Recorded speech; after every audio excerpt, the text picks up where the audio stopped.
Tonight on CTV News, Sumas Prairie submerged. We're trying to get our cars out so we don't lose our cars. Hundreds forced to flee the rising floodwaters. Farmers and businesses scrambling to protect their livelihood. It started rising pretty rapidly, and now it's kind of made its way to our house here through the neighborhood. Evacuees stunned that they're being forced out again, just a few years after the disaster of 2021. What's being done to prevent another catastrophe? This partnership has the potential to create a heck of a lot of jobs, boost our local economy. The Vancouver Whitecaps and the city make a deal. Will residents get a new stadium and entertainment district, and at what cost?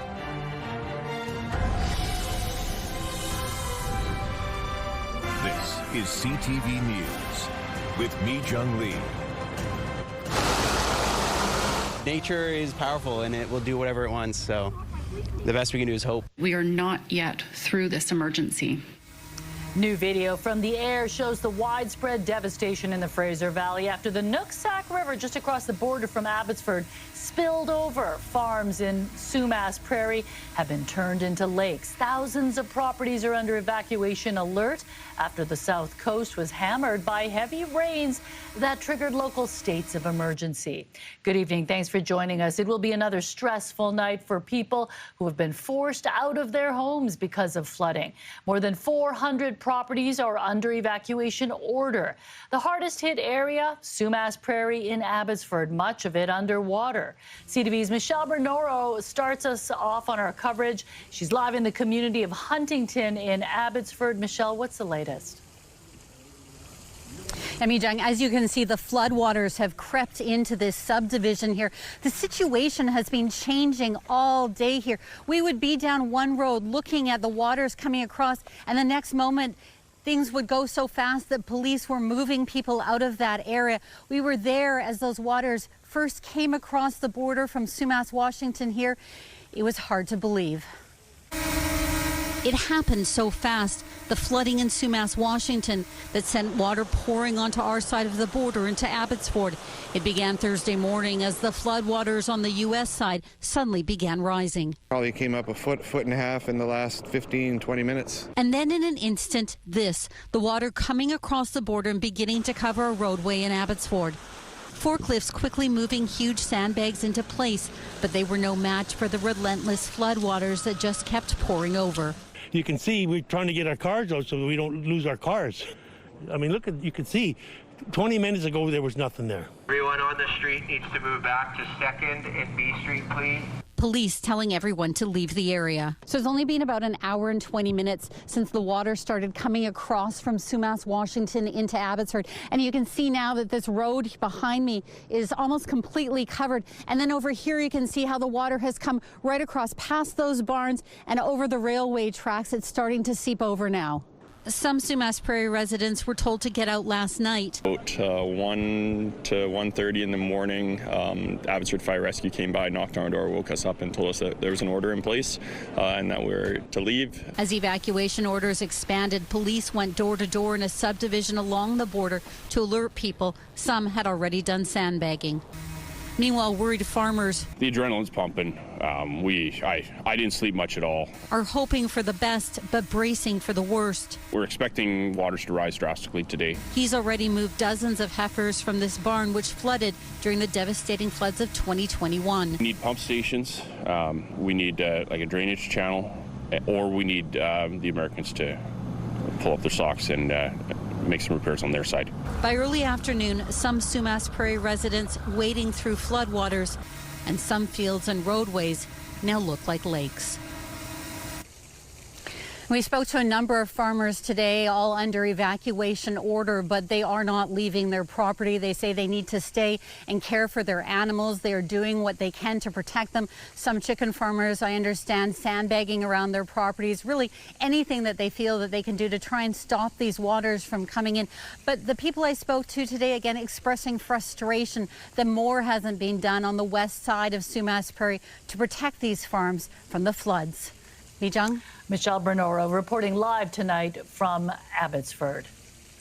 More now on that anxiety of residents out of their homes. There's a feeling of deja vu for a community that knows too well the devastation an atmospheric river can unleash.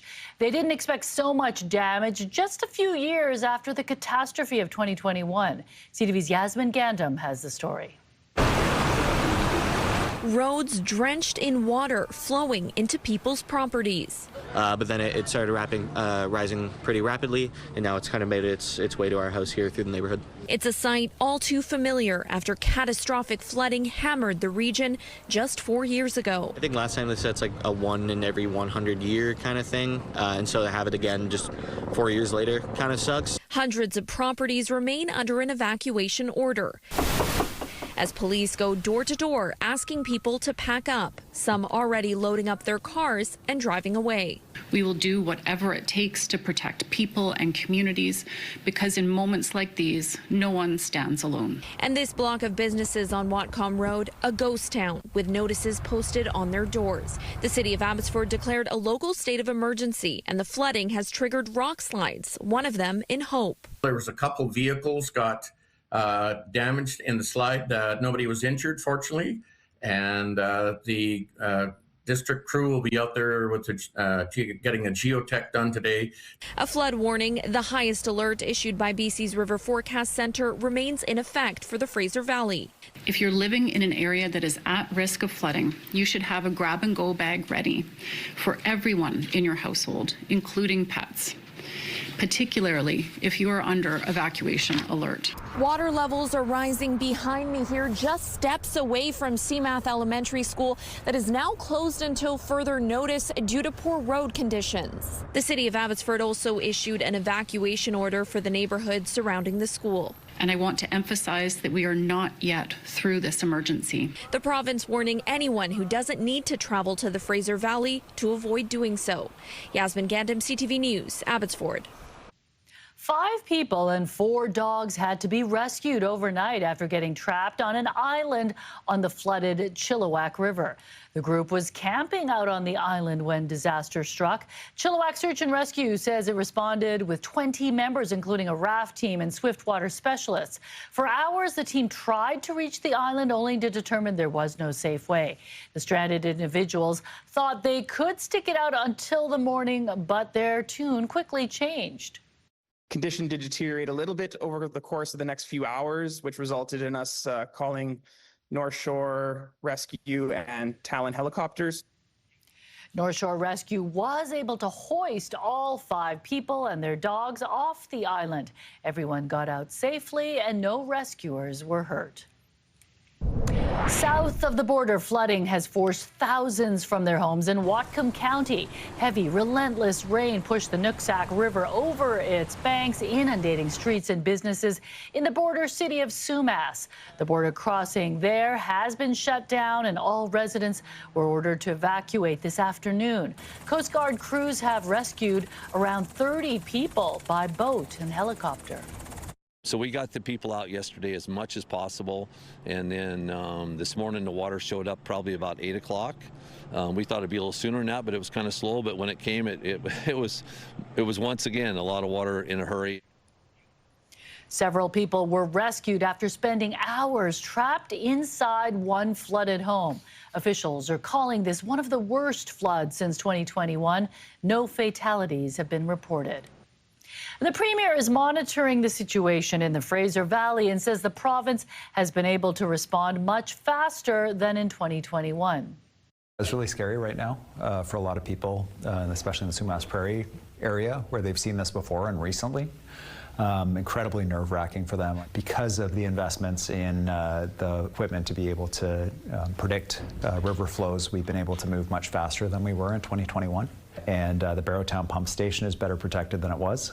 But this is still very scary for a lot of people in the area, and certainly we've got the teams in place to provide the support that's necessary. Eby goes on to say he's been in touch with mayors in impacted communities to make sure they have all the resources they need from the province. Wildland firefighters have also been called in to help.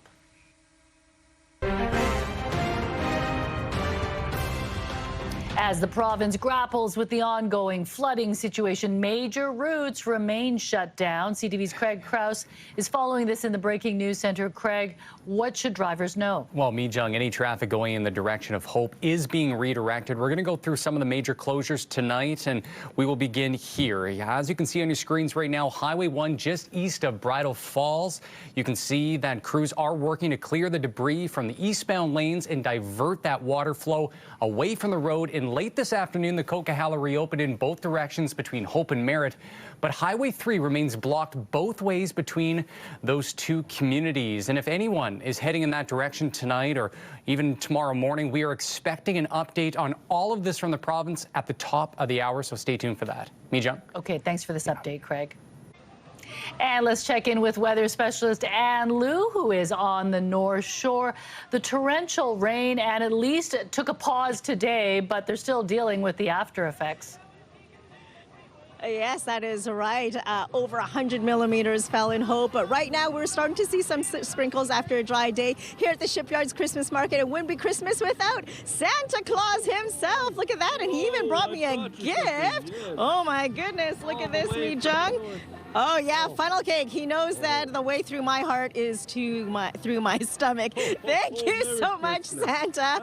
A great night to be here at the Shipyards Night Market. We've got Christmas tree, tons of vendors to get all your Christmas shopping done. As I mentioned, a few sprinkles right now, and as we take a look ahead, we can expect to see some drizzle as we head through the overnight, and then yes, showers will continue as we head into tomorrow as well. Not a torrential rainfall that we saw yesterday. We will still see some wet weather, not a complete washout though, with a high of 8. CTV weather brought to you by Expedia Cruises, customizing dream vacations with unbelievable value. Call or learn more at expediacruises.ca. Another storm continues to move in, Mi-Jung, so don't put your umbrellas away. We can expect to see heavy rain starting Sunday once again. Okay, thanks. We'll talk to you later, Ann. Now to a deal signed by the Vancouver Whitecaps, but it isn't for a new player. It's a step closer to having a new stadium. The team is fresh off their best MLS season ever, but they're also up for sale. And as CTV's Ben Milger reports, if a local buyer with deep pockets doesn't step up, there is still a very real possibility the team could move. With a few strokes of the pen, the City of Vancouver and the Whitecaps entered into a memorandum of understanding to negotiate a deal for a new stadium on the site of the Hastings Park Racecourse. If it goes ahead, the city will retain the land and the Whitecaps will sign a fair market value lease to build on it. The MOU is an important piece because if we want to build a successful future for this club here, we have to get to a better and financial sustainable situation as a club. The club just wrapped its most successful season since joining MLS, making it all the way to the final before losing to Lionel Messi's Inter Miami. The Caps currently play at BC Place, but say that is not sustainable, in part because the team doesn't get a share of concession sales. BC Conservative MLA Ian Patton, who doesn't want to see the demise of horse racing at Hastings Park, would prefer if an agreement could be reached to keep the team downtown. The government won't make a deal with the Whitecaps to at least do proper revenue sharing on beer and hot dogs and jerseys and popcorn. Are you kidding me? The MOU is just the first step in a long process, which also includes securing financing for a new stadium, likely to cost several $100 million. And it's all complicated by the fact Whitecaps ownership is currently trying to sell the club. Without a new stadium deal in place, potential buyers may choose to take the team elsewhere. If this doesn't go through, it's looking more and more like, yes, this would be the demise of the Vancouver Whitecaps. A deal on a new stadium is nowhere near the final stretch, let alone the finish line. So what are the betting odds on it actually happening? There's still so many hurdles left for the Whitecaps to clear for this to become reality. I'm hoping that the probabilities go well beyond 50% and closer to 90 within the next 10 months. In the meantime, negotiations for a new lease at BC Place for next season are ongoing. Ben Milger, CTV News, Vancouver. 16 Metro Vancouver mayors are uniting and pushing back against some of the NDP government's signature housing policies. They're calling on the province to scrap housing targets and impose development rules. CTV's Martin McMahon has more, including reaction from the Premier. It represents probably the most remarkable power grab by a Premier in the province's history. As home prices soared and rentals were hard to come by, let alone afford, the NDP government brought in housing target mandates in 2023. They included requirements to allow at least 4 units on single-family lots and heavily increase zoning around transit hubs. But now a full-on rebellion by 16 Metro Vancouver mayors. They've written a letter to the Premier to back off on housing and pull that legislation. The province's housing legislation has been one of the most ill-conceived, poorly thought out policy initiatives that this province has ever suffered under. One size fits all does not work, and it will never work. And the public does not want this, and I think that I would appeal to the Premier to take a step back. But even as the feds tap the brakes on immigration and rents in Metro Vancouver ease up, the housing minister is defiant. BC is leading the country in declines in asking rents. We're seeing a 30-year high in vacancy rates in Metro Vancouver. So we know that what we're doing is making a difference, actions of the provincial government and actions of local governments, and we're not going to go backwards. We're always keen to work with mayors to refine provincial initiatives. But now is absolutely the wrong time to back off on housing. You know, we have led the country in seeing declining rents. We've seen almost a 10% reduction in rents in our province in the last 2 years. The mayors acknowledge they don't have a legal option to challenge the province on this, but warn that doesn't mean there won't be political consequences for the NDP government if it sticks with this approach. Martin McMahon, CTV News, Burnaby. Police are investigating another early morning shooting at a Surrey business, the second time it's been targeted, and officers believe it may be linked to a wider extortion investigation. The SPS says the shooting happened around 3:30 this morning at a business near 82nd Avenue and 124th Street. Investigators say a suspect fired multiple shots at the building before fleeing in a dark-colored vehicle. No one was inside at the time and no injuries were reported. The organized crime unit has taken over the investigation, which is believed to be related to the ongoing series of extortions in the city. It's a new initiative from police in Abbotsford in a bid to stop extortion cases plaguing the Lower Mainland. Project Disengage offers people who are involved in planning or carrying out extortion-related violence a way out. We want to create an opportunity for someone to be able to say, I'm at risk here, I'm being approached to participate in this work, I don't know what to do. We're trying to create that opportunity for them. Watson says the focus is early intervention and prevention. He says education is also important, highlighting the serious consequences that come from taking part in a criminal lifestyle. How a sea lion tangled up in fishing gear was rescued in Cowichan Bay. Also ahead. You discover things you never expected. Powerful partnership, how orcas and dolphins teamed up in their hunt for salmon. When CTV News at 6 continues, stay with us.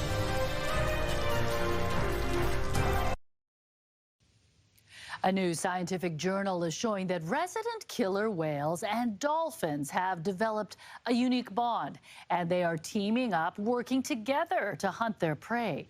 CTV's Andy Garland explains. It was an accidental run-in with something they've never seen before for researchers with UBC and Dalhousie University. We were there to study just the feeding behavior of the northern resident killer whales. You discover things you never expected. And what they witnessed in 2020 while in the Johnstone Strait off northern Vancouver Island was that the killer whales were feeding on Chinook salmon, and they were working together with Pacific white-sided dolphins. When a killer whale started its dive, often there was a dolphin ahead of it, and so the killer whale was actually following the dolphin. Researchers knew the pair hung out, but assumed dolphins were there to either harass, play, or even try and steal some fish from the killer whales. We never expected to see this level of cooperation and we're just astounded. There's absolutely no aggression between them. Customized animal tracking solution tags, or CATs, were placed on killer whales, which collects audio and video as well as other data and gave researchers insight into how these two species would go after salmon together. They were hearing the dolphins echolocating, trying to find Chinook salmon, which are too big for them to capture themselves, but they're perfect targets for them to identify and find. And then the killer whale would take over to do the kill. The killer whales would resurface and share its kill with others from its pod. We see that, the dolphins are going after the scraps. So both species are kind of getting salmon. Another theory researchers have to why these two have a mutual bond is that the resident killer whales are acting like bodyguards from big killer whales who prey on dolphins. As long as the whales are hanging out with the dolphins have some protection. Researchers plan on collecting more data and hope this will prompt others to share information that they've seen on the unexpected relationship between these two. And this probably started well over 1,000 years ago. It's not a new trick. Andy Garland, CTV News. A sea lion with a rope tightly tangled around its neck is eating and breathing a little easier tonight thanks to the Marine Mammal Rescue Society. And a warning, some of the video in this report may be disturbing for some. The young female Steller sea lion was spotted over a month ago and again on December 9th, sitting on a dock in Cowichan Bay with a potentially lethal neck entanglement. The Marine Mammal Rescue Team and DFO were able to track the sea lion down, catch and free her. The mission wasn't without its challenges, though. We had to take the chance when we had it, and luckily everything went really well. And that's thanks to, just an incredible team that I have the privilege to work with and our DFO partners. The sea lion was seen swimming away, most likely relieved to have that rope removed and with a good story to tell her friends. If you notice a marine mammal in distress, you are asked to observe, record, and then report it to the DFO. An Ontario lawyer charged in connection with alleged drug kingpin Ryan Wedding tries to get bail. Also ahead. When entire countries withdraw, it should be very clear that something is deeply wrong. Why a past Eurovision winner is returning their trophy. The competition coming under increasing pressure from other countries as well. That's next.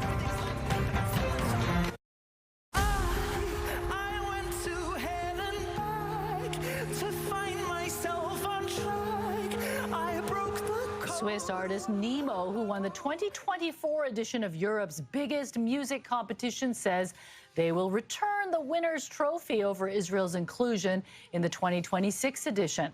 The singer took to Instagram, sharing a video where they claim allowing Israel to compete goes against Eurovision's values of unity and dignity for all people.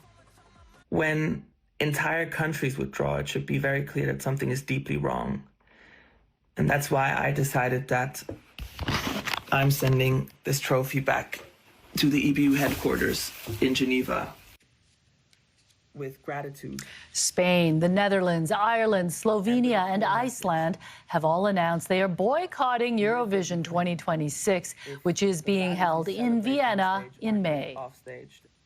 An Ontario lawyer facing extradition to the U.S. after being charged in the investigation into an international drug smuggling ring testified at his bail hearing yesterday.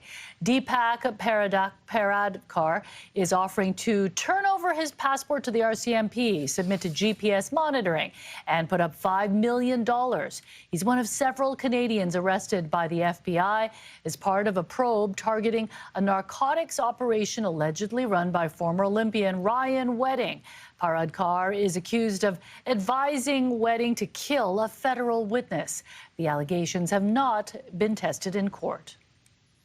First Nations leaders in Alberta are voicing their opposition to the pipeline agreement between the province and the federal government. The chiefs spoke in Ottawa, highlighting what they said was a lack of consultation with First Nations before Prime Minister Mark Carney and Danielle Smith agreed to the MOU in November. It sets out conditions for a new bitumen pipeline from Alberta to the BC coast, including language allowing Ottawa to adjust BC's tanker ban if necessary. This is unacceptable. We expect Canada to ensure meaningful consultation takes place in Alberta and not after deals are signed, but before any decisions are made. We are asking Canada to stop turning a blind eye to how Alberta and industry operate in our territory. Ottawa must pay attention. Ottawa must insist on proper lawful consultation. The Assembly has called for the pipeline agreement to be withdrawn. Some travelers may soon be required to provide their social media handles when trying to get into the U.S. Customs and Border Protection is considering collecting 5 years of social media data from certain people. This comes as the Trump administration steps up efforts on border security. The new rules would apply to travelers from about 40 countries, mostly European and Asian nations. Currently, travelers from these countries are able to travel to the U.S. for tourism or business without visas for 3 months. The announcement also says U.S. Customs could request a list of telephone numbers the person has used over the past 5 years or email addresses used over the past decade. The Canada Revenue Agency says it has made substantial improvements when it comes to answering tax questions from Canadians over the phone. However, it says it will never be able to take every call after a 100-day service improvement plan was mandated in the face of massive delays. The CRA says it's proud the number of calls answered went from just 35% to its goal of more than 70%. The agency says with 30 million calls a year, 300,000 a day around tax time, answering every single call isn't sustainable. We will never be in a position to answer 100% of the phone calls that we receive at the agency. That is actually a very normal operational kind of balance, so to speak, when it comes to contact center operations that are being operated in a very fiscally responsible and somewhat restrained way. The CRA has also increased online options to cut down on phone calls, diverting as many as 300,000 calls a year. The World Health Organization's Vaccine Safety Committee says new reviews of scientific evidence found no link between vaccines and autism spectrum disorder. The data reaffirms conclusions reached on the topic more than 2 decades ago. Last month, U.S. Health Secretary Robert F. Kennedy Jr. said he instructed the U.S. Centers for Disease Control and Prevention to change its long-standing position that vaccines do not cause autism. The WHO committee says a causal link between vaccines and health outcomes is considered only when several high-quality studies consistently show a statistical association. Which movie poster shattered a sale record at auction that is out of this world? Also ahead. I realize that that's the closest I've ever come to dying. An unusual and challenging rescue of a hiker in a famous Utah park. He was stuck in quicksand for hours. How crews were finally able to get him out. That's next. Remember, the Force will be with you, always. The original artwork that introduced Star Wars to the world nearly 50 years ago has sold at auction for a whopping $3.8 million US. That is the highest price ever paid for a Star Wars artifact at auction.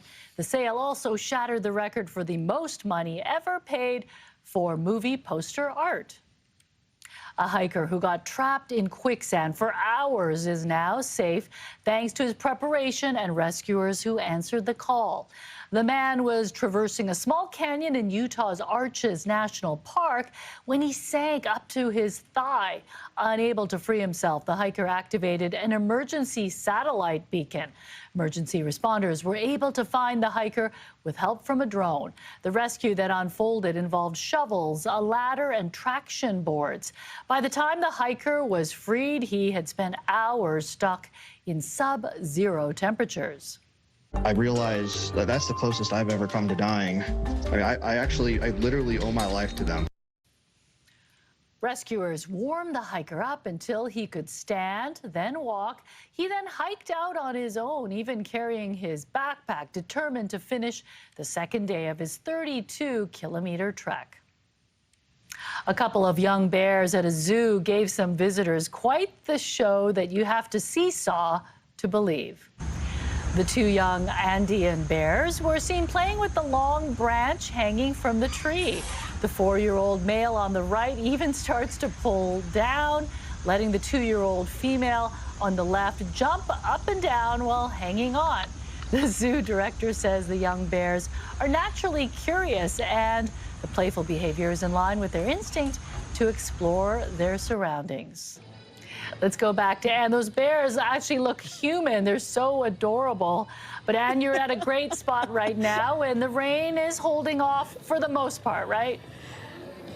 Yes, definitely happy I wasn't here last night. Right now we're seeing a few sprinkles, but it was a dry day, so I hope everybody was able to dry off. Let's take a look at those rainfall amounts that we had yesterday. Here are some notable ones of the storm totals yesterday right through until 8 o'clock this morning. Hope, 140 millimeters of rain. Chilliwack, 110. Coquitlam saw 70 millimeters of rain. 63 in Pitt Meadows at the harbor, 47 millimeters of rain. So right now, as mentioned, we're getting a break in between systems. Tomorrow we will see some showers, but right behind that is the next low with this atmospheric river bringing in more heavy rain as we head into Sunday and Monday. So our weather tracker is showing us cloudy skies right now, a few sprinkles as we head through the overnight into tomorrow morning, and then tomorrow afternoon we will see a few showers, dry conditions with the next round of wet weather moving in tomorrow night.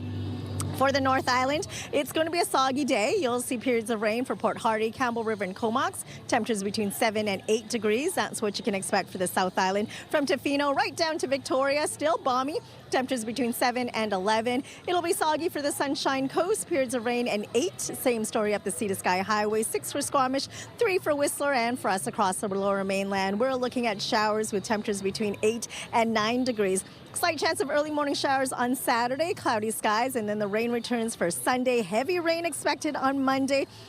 We'll see steady rain continue Tuesday into Wednesday morning before it clears up. And then back to more rain on Thursday, periods of rain with a high of 7. CTV weather brought to you by Expedia Cruises for air, land, and sea vacations. So we are here at the Shipyards Night Market. It is a highlight of the holiday season for many people. Joining me now is the co-founder, Erin Chamberlain. Thanks for having us tonight. So this is a great place to finish off your Christmas shopping. What can people expect? Well, thanks, Anne. We have lots of really unique vendors. We have, say, a European market, so we have importers from the Netherlands, lots of Christmas ornaments. We have lots of local artists as well, really unique ones. Oh, nice tote. Oh, thank you. Our Shipyards Christmas market bag.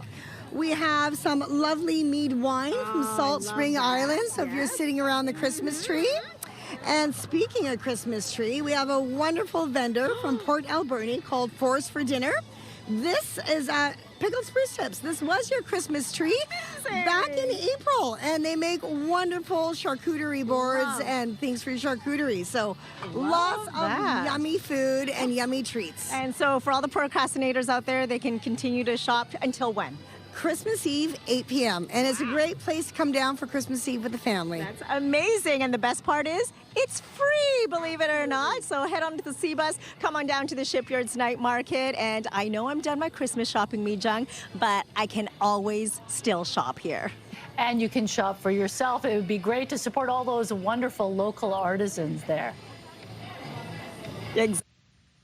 All right, thanks, Anne. Theft of trendy toys can spike during the holiday season. How police crack the theft of a plushie that has exploded in popularity. Also ahead. It's very embarrassing. Very embarrassing. They bought a gift card for a friend, but it was empty. How to avoid getting ripped off by tampered gift cards. That's ahead.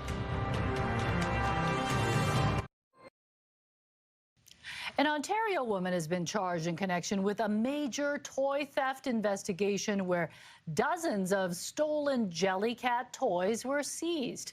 Police say approximately 140 toys were stolen from stores across southwestern Ontario, with the first theft reported in Kitchener back in late October.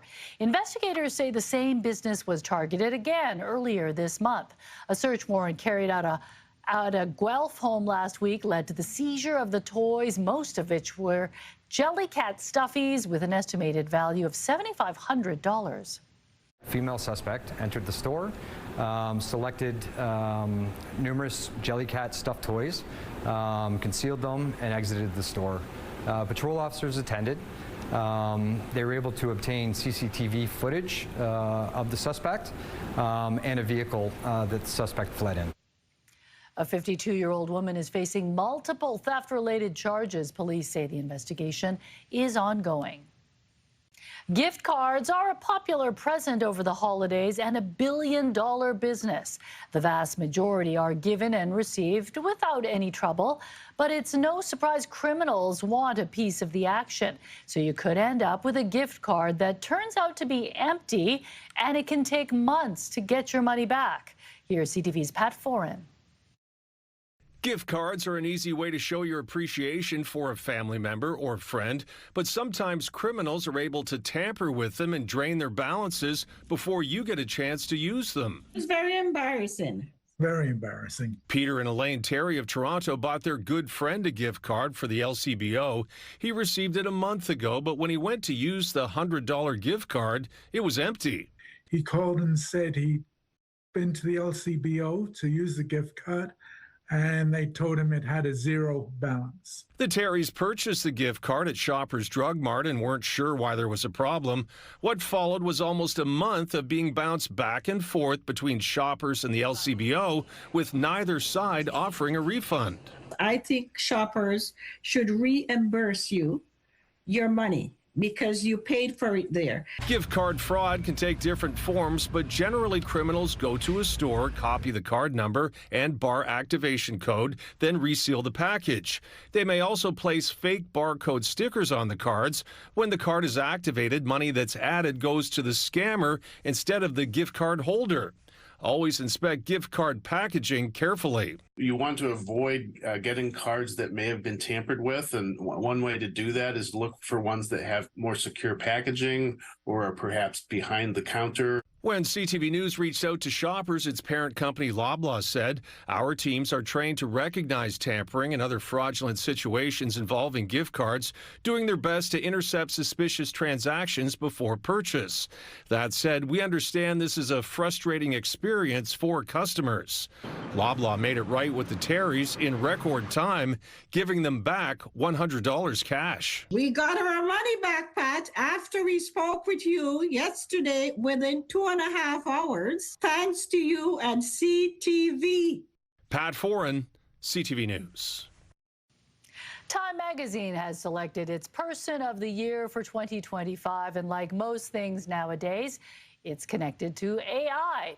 The magazine has named the architects of AI as Time's 2025 Person or People of the Year. It says this year was when the potential of artificial intelligence, quote, roared into view with no turning back. Speaking of AI, there's certainly some irony in one of the questions most commonly posed to Alexa. The story still ahead. Plus, artistic athlete Adam finds out how one larger-than-life vacation as a child inspired a man to grow up and realize 2 lifelong dreams. Coming up on the Sawatsky Sign-Off. Right now, here's Carrie with a preview of Your Morning Vancouver. How likely is it that Canada could ban social media for younger teens? Friday on Your Morning Vancouver, a closer look at how Australia's ban could be a test for the rest of the world. Also, caring for those with cancer during the holidays. We'll learn more about a program that's keeping spirits bright during an isolating time for some. We'll see you in the morning.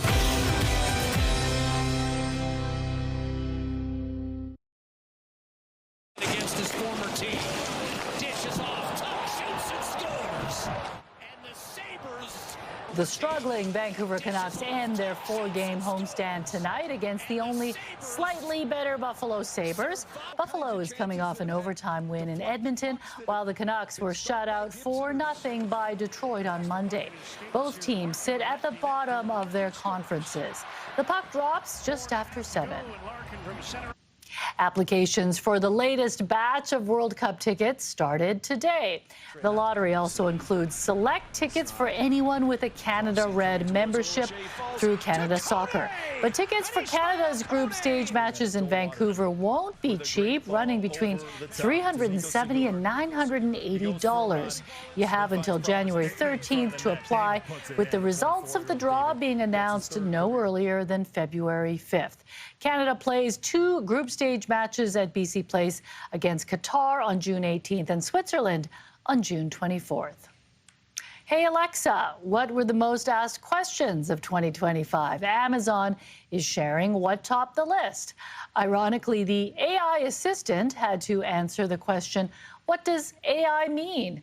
A lot this year. Other commonly asked questions include, how long do I poach an egg? And what's the diameter of Earth?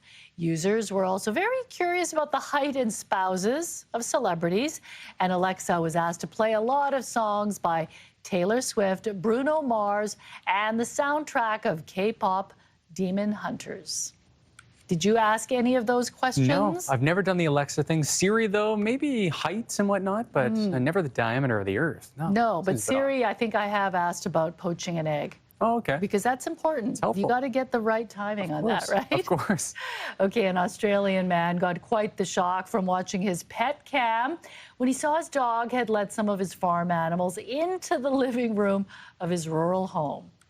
The video shows his dog Thunder opening the glass door.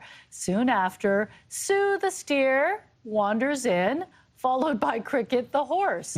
The party animals trash the house, and the horse is suspected of drinking most of the water in the fishbowl.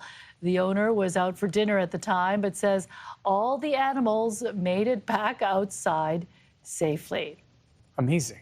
Yeah, well, dogs do like to herd. So I think the dog was herding its little tribe into the house. It's an incredible video, too, that they have that. But they made it out all right. It's a good thing. Okay, Sawatsky sign-off's coming up. But first, Craig, what's coming up tonight? Well, Mijung, we are tracking the flooding developments in the Fraser Valley after neighborhoods were forced to evacuate. We will have the latest on this and the road closures halting traffic between the lower mainland and the interior. But also tonight, our Isabella Zavarisi is in Surrey as the community faces yet another shooting at a business. Hours after this happened, the mayor is voicing her concern over learning a suspect identified by BC's extortion task force is claiming refugee status to evade deportation. We'll have this and more tonight at 11:30. Mijung? Okay, thanks a lot, Craig.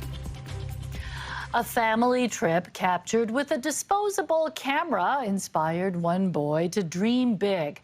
Guided by his Olympian mom, he chased a life of athletics and art. Decades later, this Vancouver man is honoring her legacy, one throw and one photo at a time. Adam explains in tonight's Sawatsky sign-off.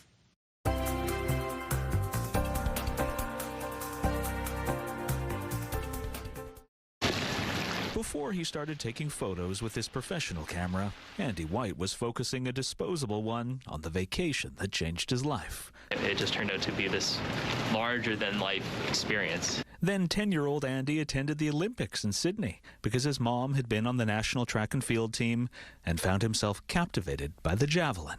It was the coolest thing I'd ever seen. When Andy returned to school with his pictures from the trip, his teacher said it was one of the coolest things he'd ever seen a student do. It was like, oh my gosh, there's something here. It led Andy to focus on art and athletics, both supported by his #1 fan.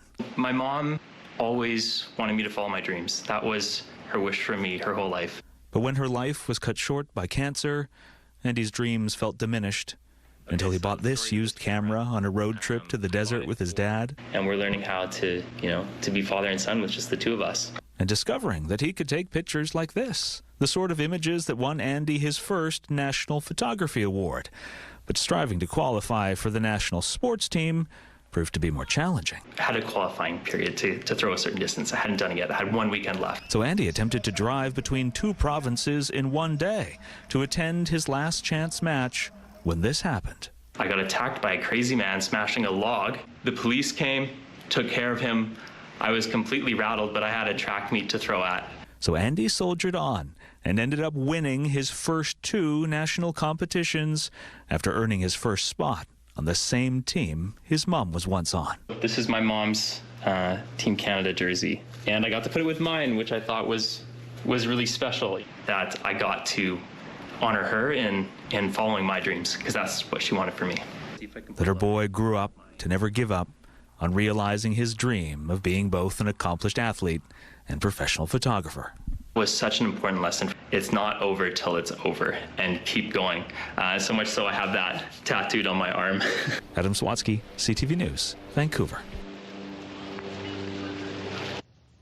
Those are very two different career paths. Yeah, right. Athletics and also the creativity aspect. Yeah, you don't usually see that in one person. No, pretty talented. But good for him, and good for him for pursuing his dreams. Exactly. All right, Craig will be back tonight at 11:30 with all the latest on the flooding. Thanks for sharing part of your evening with us. Good night.